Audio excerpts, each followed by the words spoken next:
എല്ലാ വിദ്യാർത്ഥികൾക്കും പുതിയൊരു വീഡിയോയിലേക്ക് സ്വാഗതം. ഈ വർഷത്തെ കേരള യൂണിവേഴ്സിറ്റി ഡിഗ്രി കോഴ്സുകളിലേക്കുള്ള പ്രവേശനത്തിൻ്റെ ഭാഗമായിട്ടുള്ള സ്പോർട്സ് കോട്ട അഡ്മിഷൻ ഇന്ന് നടക്കും.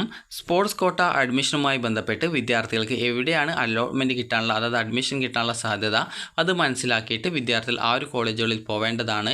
ഒന്നിലധികം കോളേജുകളിലെ ഈ ഒരു സ്പോർട്സ് കോട്ട അഡ്മിഷനിൽ പങ്കെടുക്കാൻ താല്പര്യമുള്ള വിദ്യാർത്ഥികൾ ഒരു കോളേജിൽ നിങ്ങളും മറ്റ് കോളേജിൽ നിങ്ങളുടെ പ്രതിനിധിയെ, അതായത് പ്രതിനിധി എന്ന് പറയുമ്പോൾ നിങ്ങൾക്ക് പകരമായിട്ട് നിങ്ങളുടെ പാരൻസിനെയോ അല്ലെങ്കിൽ ബ്രദർ സിസ്റ്റേഴ്സിനെയോ നിങ്ങൾക്ക് ആരെങ്കിലും നിങ്ങൾക്ക് അയക്കാവുന്നതാണ്. അപ്പോൾ നിങ്ങൾ അങ്ങനെ അയക്കുന്ന സമയത്ത് നിങ്ങളുടെ ആപ്ലിക്കേഷൻ്റെ പ്രിൻ്റ് ഔട്ട്, അതുപോലെ തന്നെ നിങ്ങളുടെ ഒരു സമ്മതപത്രം, അതായത് ഈ ഒരു അലോട്ട്മെൻറ്റിൽ പങ്കെടുക്കാനായിട്ട് നിങ്ങൾക്ക് പകരമായിട്ട് ഇന്ന ആളെ ചുമതലപ്പെടുത്തിയിട്ടുണ്ട് എന്ന് പറഞ്ഞുകൊണ്ടുള്ള സമ്മതപത്രം, അതുപോലെ തന്നെ നിങ്ങളുടെ റാങ്ക് ഡീറ്റെയിൽസ് എന്നിവ നിങ്ങൾ പറഞ്ഞു കൊടുക്കുകയും, അതുപോലെ തന്നെ നേരത്തെ പറഞ്ഞതുപോലെ ആപ്ലിക്കേഷൻ്റെ ആ ഒരു പ്രിൻ്റ് ഔട്ട്, അതുപോലെ തന്നെ ഓതറൈസേഷൻ ലെറ്റർ എന്നിവ നിങ്ങൾ കൊടുക്കേണ്ടതും ആണ്. അപ്പോൾ ഈ ഒരു നിങ്ങളുടെ ആ ഒരു റാങ്ക് ഡീറ്റെയിൽസ് പറയാൻ കാരണം എന്തിനാണ് പറഞ്ഞു കൊടുക്കേണ്ടതെന്ന് ചോദിച്ചാൽ, നിങ്ങൾ കോളേജിൽ നിന്ന് റാങ്ക് അടിസ്ഥാനത്തിലാണ് നിങ്ങളെ അഡ്മിഷനായിട്ട് വിളിക്കുക.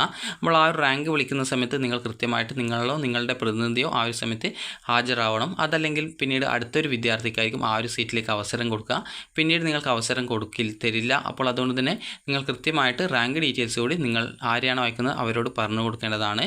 അപ്പോൾ വിദ്യാർത്ഥികൾക്ക് admissions.keralauniversity.ac.in/FIUGP 2025/index.php എന്നുള്ള പേജ് വഴി നിങ്ങൾക്ക് നിങ്ങളുടെ സ്പോർട്സ് കോട്ടയുടെ റാങ്ക് ഡീറ്റെയിൽസ് മനസ്സിലാക്കാവുന്നതാണ്. അപ്പോൾ അതിനായിട്ട് വിദ്യാർത്ഥികൾ ചെയ്യേണ്ടത് ഇത്രമാത്രമാണ്. നിങ്ങളുടെ ആപ്ലിക്കേഷൻ നമ്പർ കൊടുക്കുക, പാസ്വേഡ് കൊടുക്കുക, ലോഗിൻ ചെയ്യുക. ലോഗിൻ ചെയ്ത് കഴിഞ്ഞാൽ നിങ്ങൾക്ക് സ്പോർട്സ് കോട്ട എന്ന ടാബ് കാണാൻ പറ്റും. അതിൽ ക്ലിക്ക് ചെയ്യുക, നിങ്ങളുടെ റാങ്ക് ഡീറ്റെയിൽസ് മനസ്സിലാക്കുക. അപ്പോൾ അതിനുശേഷം നിങ്ങൾക്ക് എവിടെയാണോ, അതായത് ഓരോ കോളേജിൻ്റെയും റാങ്ക് ഡീറ്റെയിൽസ് മനസ്സിലാക്കാം. അപ്പോൾ അതിനനുസരിച്ച് നിങ്ങൾ എവിടെയാണോ അഡ്മിഷൻ കിട്ടാൻ സാധ്യത, അതനുസരിച്ച് നിങ്ങൾ കോളേജിലെ ഈ ഒരു സ്പോർട്സ് കോട്ടയുടെ അഡ്മിഷനായിട്ട് പങ്കെടുക്കുക. അപ്പോൾ വിദ്യാർത്ഥികൾക്ക് ഈ ഒരു സ്പോർട്സ് കോട്ട റാങ്ക് ലിസ്റ്റുമായി ബന്ധപ്പെട്ടുള്ള നിർദ്ദേശങ്ങളുണ്ട്. അപ്പോൾ ആ ഒരു നിർദ്ദേശങ്ങൾ നമുക്ക് നോക്കാം. അപ്പോൾ ഈ ഒരു നിർദ്ദേശങ്ങൾ പ്രകാരം പറഞ്ഞിട്ടുള്ളത്, വിദ്യാർത്ഥികൾക്ക് സ്പോർട്സ് കോട്ടയുടെ ഈ ഒരു അഡ്മിഷൻ നടക്കുന്നത് ഇന്നാണ്, അതായത് ഈ ഒരു ജൂൺ 30 ആണ്. അപ്പോൾ ജൂൺ 30 നിങ്ങൾക്ക്, അതായത് പകൽ 12 മണിക്ക് മുമ്പായിട്ട് തന്നെ ഈ ഒരു റാങ്ക് ലിസ്റ്റിൽ, സ്പോർട്സ് കോട്ട റാങ്ക് ലിസ്റ്റിൽ ഉൾപ്പെട്ടവർ പ്രവേശനം ആഗ്രഹിക്കുന്ന കോളേജുകളിൽ നിങ്ങളുടെ ഒറിജിനൽ സർട്ടിഫിക്കറ്റുകൾ സഹിതം അതത് കോളേജിൽ ഹാജരായിരിക്കണം. അതുപോലെ തന്നെ പ്രവേശനം, അതായത് പ്രൊഫൈലിൽ നൽകിയിട്ടുള്ള കോഴ്സുകളിലേക്ക് മാത്രമേ നേടാൻ പറ്റുള്ളൂ. അതുപോലെ തന്നെ എല്ലാ കോളേജുകളിലും എല്ലാ കോഴ്സുകൾക്കും ഒരേ ഷെഡ്യൂൾ തന്നെയാണ് കൗൺസിലിംഗ് നടത്തുന്നത്.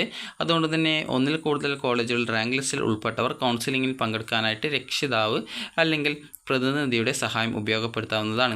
രക്ഷകർത്താവ് പ്രതിനിധിയാണ് ഹാജരാകുന്നതെങ്കിൽ അപേക്ഷയുടെ പ്രിൻ്റ് വിദ്യാർത്ഥി ഒപ്പിട്ട സാക്ഷ്യപത്രം, അതായത് ഓതറൈസേഷൻ ലെറ്റർ എന്നിവ ഹാജരാക്കേണ്ടതാണ്. രാവിലെ 12 മണിക്ക് മുമ്പായിട്ട് തന്നെ വിദ്യാർത്ഥിയോ പ്രതിനിധിയോ കോളേജിൽ ഹാജരാവണം. വിദ്യാർത്ഥിക്ക് ലഭിച്ച റാങ്ക് അനുസരിച്ചാണ് കൗൺസിലിംഗ്. അതുകൊണ്ട് തന്നെ റാങ്ക് വിളിക്കുന്ന സമയത്ത് വിദ്യാർത്ഥിയോ പ്രതിനിധിയോ ഹാജരാകാത്ത പക്ഷം റാങ്ക് ലിസ്റ്റിൽ അടുത്ത ആളെ പരിഗണിക്കുന്നതാണ്. ഇങ്ങനെ സീറ്റ് നഷ്ടപ്പെടുന്ന വിദ്യാർത്ഥികളെ പ്രസ്തുത സീറ്റിലേക്ക് പിന്നീട് യാതൊരു കാരണവശാലും പരിഗണിക്കുന്നതല്ല. അഡ്മിഷന് ഹാജരാകുന്നവർ എല്ലാ സർട്ടിഫിക്കറ്റുകളുടെയും ഒറിജിനൽ ഹാജരാക്കേണ്ടതാണ്.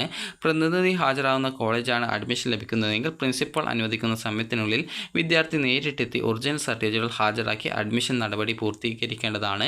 നിലവിൽ മറ്റേതെങ്കിലും കോളേജിൽ അഡ്മിഷൻ ലഭിച്ചിട്ടുള്ളവർ പ്രസ്തുത അഡ്മിറ്റ് മെമ്മോ ഹാജരാക്കേണ്ടതാണ്. അങ്ങനെയുള്ളവർ സ്പോർട്സ് കോട്ടയിൽ അഡ്മിഷൻ ലഭിക്കുന്ന പക്ഷം പ്രിൻസിപ്പൽ അനുവദിക്കുന്ന സമയത്തിനുള്ളിൽ അലോട്ട്മെൻറ്റ്, അതായത് അഡ്മിഷൻ ലഭിച്ച കോളേജിൽ നിന്നും TCയും മറ്റ് സർട്ടിഫിക്കറ്റുകളും വാങ്ങി അഡ്മിഷൻ നടപടികൾ പൂർത്തിയാക്കേണ്ടതാണ്. പ്രിൻസിപ്പൽ അനുവദിക്കുന്ന സമയത്തിനുള്ളിൽ അഡ്മിഷൻ നടപടികൾ പൂർത്തിയാക്കാത്തവരുടെ സീറ്റ് ഒഴിവുള്ളതായി പരിഗണിക്കുന്നതും അടുത്ത ഘട്ടത്തിൽ കൗൺസിലിംഗ് നികത്തുന്നതും ആയിരിക്കും. ഇങ്ങനെ സീറ്റ് നഷ്ടപ്പെടുന്ന വിദ്യാർത്ഥികളെ പ്രസ്തുത സീറ്റിലേക്ക് പിന്നീട് യാതൊരു കാരണവശാലും പരിഗണിക്കുന്നതല്ല.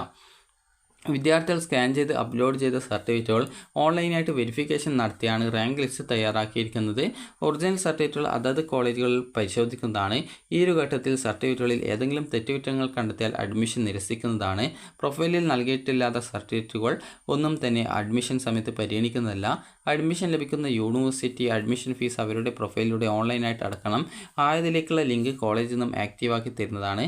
വിശദവിവരങ്ങൾക്ക് അഡ്മിഷൻ വെബ്സൈറ്റ് സന്ദർശിക്കുക. https://keralauniversity.ac.in/FIUGP 2025 എന്നുള്ള വെബ്സൈറ്റ് സന്ദർശിക്കുക. ഇത്രയുമാണ് ഇതിൽ പറഞ്ഞിട്ടുള്ളത്. അതുപോലെ നിങ്ങൾക്ക് കോൺടാക്റ്റ് ചെയ്യാനായിട്ട് ഹെൽപ്പ് ലൈൻ നമ്പറും കൊടുത്തിട്ടുണ്ട്.